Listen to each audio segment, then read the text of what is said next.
ఇక భారతీయ జనతా పార్టీలో ఎవరుంటారన్నా ముసలి ఉంటారు పాపం వాళ్ళను. కానీ మీరంతా అందుకే నాయకులు తయారు కావాలంటే కార్యకర్తలు ఉండాలి, కార్యకర్తలను తయారు చేయాలంటే సభ్యత్వం ఉండాలి. కొన్ని నాయకులను తయారు చేయడానికి మాత్రమే ఈరోజు రాబోయే తరానికి కాబోయే నాయకులు మీరందరూ కూడా కొత్త జనరేషన్ రావాలి, నాయకత్వాన్ని ఇంకా పటిష్టం చేయాలని చెప్పి ఒక ఆలోచనతోని ఈరోజు తెలంగాణ రాష్ట్రంలో ఒక సంకల్పం తీసుకొని కిషన్ రెడ్డి గారి నేతృత్వంలో తప్పకుండా మనకున్న టార్గెట్ రీచ్ కావాలని చెప్పి ఒక ఆలోచనతో మనం చేస్తున్నాం. అన్ని మోర్చాలున్నాయి, ఆల్రెడీ మోర్చాలకు మనం టార్గెట్ ఇచ్చినాం. అసలు మన నెంబర్ ఎంత అని చెప్పారండి ఒకసారి, మనం ఏ నెంబర్ డయల్ చేయాలి? 8800002024. ఇది మెంబర్షిప్ పూర్తయ్యాక రాత్రి నిద్రలకే లేపి మీ కొడుకు వచ్చి మీ పాప వచ్చి లేపితే ఆవిరా 8800002024 అనాలి. మీరు ఏడున్నా కూడా ఎక్కడ కలిసినా కూడా ఒక అన్న కలిసినా, ఒక అక్క కలిసినా, ఒక చెల్లె కలిసినా, ఒక తమ్ముడు కలిసినా, ఒక పెద్దమ్మ కలిసినా, ఒక పెద్దనాన్న కలిసినా కూడా ఏడ వేనా కూడా 8800002024. మళ్ళీ అటు ఇటు పోయి చెప్పకండి, మంచుల దగ్గరకు పోండి, అంటే బార్లకో గీర్లకో పోయి 880000 అని చెప్పక మళ్ళీ మనం పోము కదనే, మనం పోదామా? కాబట్టి ఈ నెంబరు నోట్, ఈ నెంబరు మనకే కాదు, ఇది తెలంగాణ రాష్ట్రంలో మనకు 70 లక్షల ఓట్లు వచ్చినాయి. మొన్న పార్లమెంట్ ఎన్నికల్లో 77 లక్షల ఓట్లు వచ్చినాయి.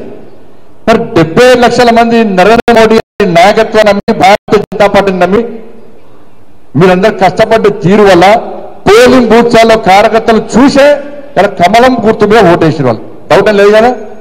అంటే నేను గెలిచినా అంటే నా గొప్పతనం కాదన్నా.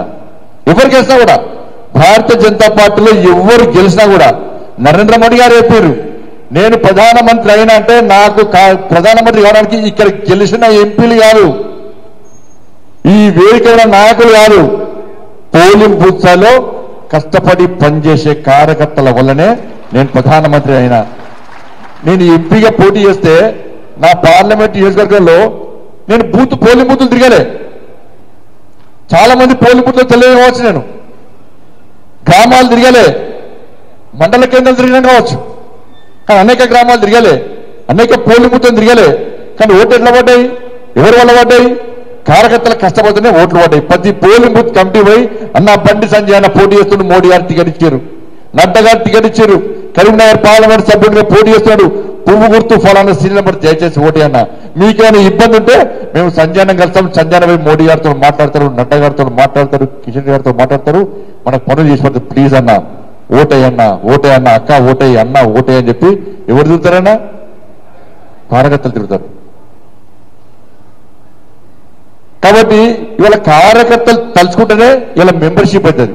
లీడర్లకు వర్క్షాప్ ఎట్లే ఇక్కడ భారతీయ జనతా పార్టీ కేవలం పోలింగ్ బూత్ స్థాయిలో పనిచేసే కార్యకర్తలు కార్యముఖులు చేయడానికి, మీరందరూ పోలింగ్ బూత్ స్థాయిలో తిరిగి చెప్పడానికి మాత్రమే ఈ వర్క్షాప్ ఏర్పాటు చేసిన మనం. కాబట్టి 77 లక్షల ఓట్లు వాళ్ళు మనకు పడ్డాయంటే మన మెంబర్షిప్ ఎంత కావాలో ఒక్కసారి. వాళ్ళు వట్టి ఏలే ఓట్లు, మన ఇక్కడ పైసలు వంచలే.